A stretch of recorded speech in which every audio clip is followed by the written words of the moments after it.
Assalomu alaykum. Bugun dasturimizda Ukraina hududlar masalasida pozitsiyasini o'zgartirmadi. Erondagi norozilik namoyishlar vaqtida 30 ming kishi halok bo'lgani oshkor bo'ldi. Armiya manzilga yetib keldi. AQShning ehtimoliy zarba berish xavfi sabab Xomanaiy bunkerga yashirildi. AQSh Suriyadan qo'shinlarni to'liq olib chiqib ketmoqda. 10 yillik missiya tugadimi? Endi esa batafsil. Vitronik tabobat olamida ajoyib yangilanish. Erkaklarda uchrovchi prostata bezi adenomasi, surunkali prostatit holatlarida achishish, og'riq, kam peshob ajratish holatlarini bartaraf etuvchi ajoyib vosita.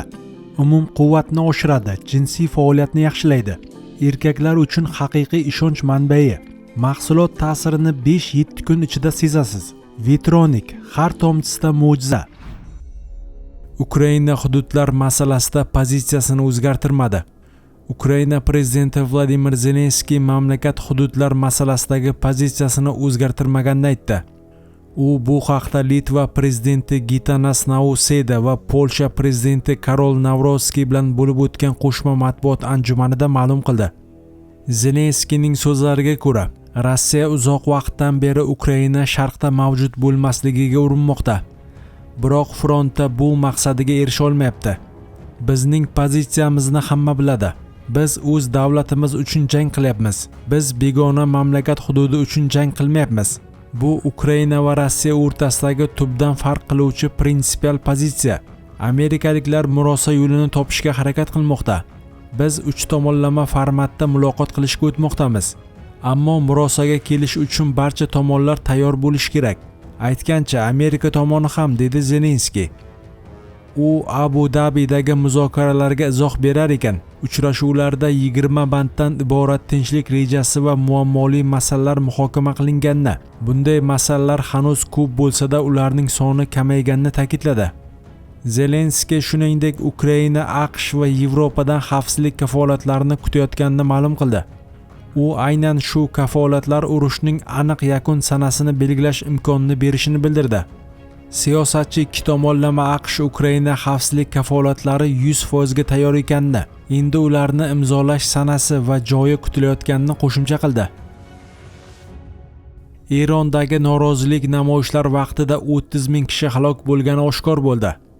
Eronda 8-9 yanvar kunlari bo'lib o'tgan norozilik namoyishlari vaqtida halok bo'lganlar soni 30 mingga yetgan deb xabar berdi Time jurnali mamlakat Sog'liqni saqlash vazirligidagi yuqori martabali amaldorlarga tayanib.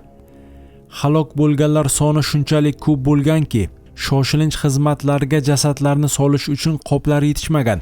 Tez yordam mashinalari o'rniga esa tirkamali yuk mashinalaridan foydalanilgan deb yozadi nashr.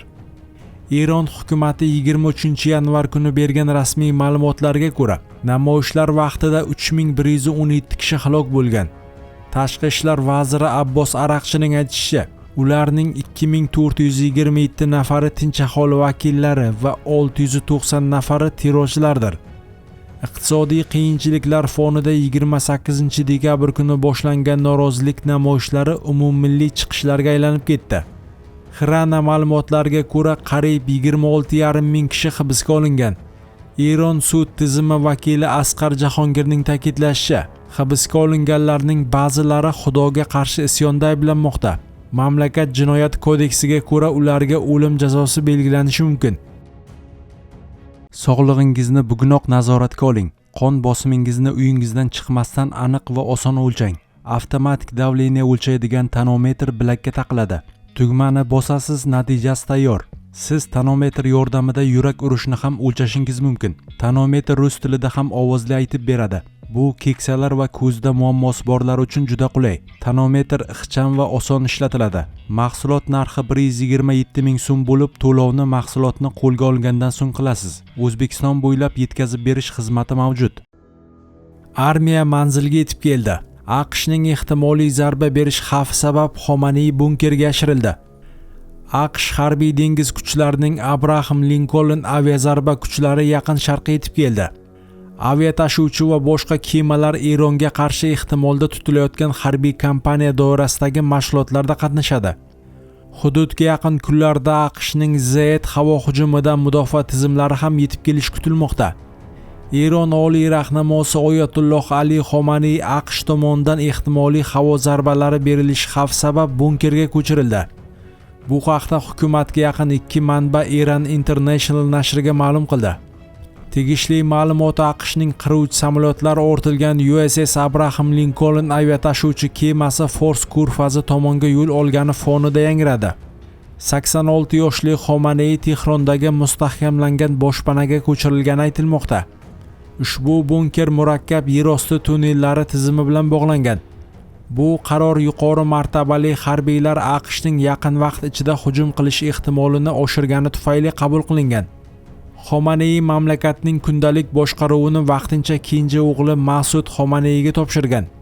Uning favqulodda vazifasiga hukumatning ijroiya organlari bilan asosiy kommunikatsiya kanali bo'lish ham kiradi, deb xabar bermoqda The Jerusalem Post nashri.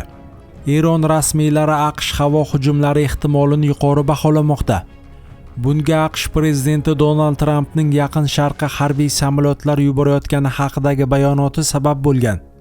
Jumladan u 23 yanvar kuni AQSh harbiy dengiz kuchlari ulkan armada jo'natayotgani bilan maqtangandi. 3 ta esminetsni o'z ichiga olgan USS Abraham Lincoln guruhi hozirda Hind okeanidan Eronning Fors ko'rfazi mintaqasiga harakatlanmoqda. Eron prezidenti Masud Pezeshkian AQSh yoki Isroil tomonidan oliy rahnamoga qilingan har qanday hujum Eronning o'ziga qarshi keng ko'lamli urush sifatida qabul qilinishini aytgan.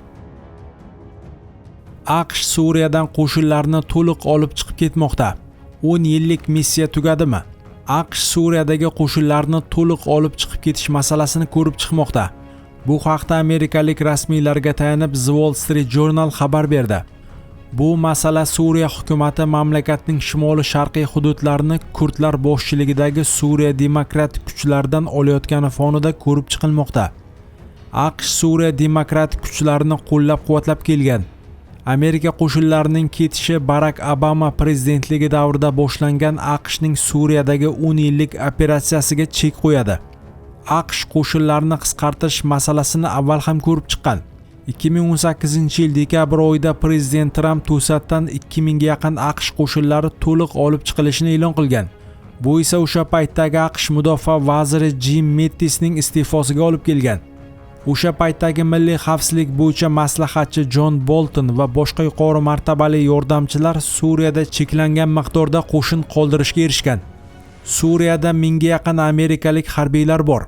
Ularning aksariyati shimoli-sharqiy hududlardagi obyektlarda Suriya demokrat kuchlari bilan birgalikda joylashgan. Qo'shinlarning bir qismi Suriya janubidagi Al-Tanaf garnizonida xizmat qilmoqda. Harbiylarning asosiy vazifasi IShIDning qayta tiklanishiga yo'l qo'ymaslikdan iborat.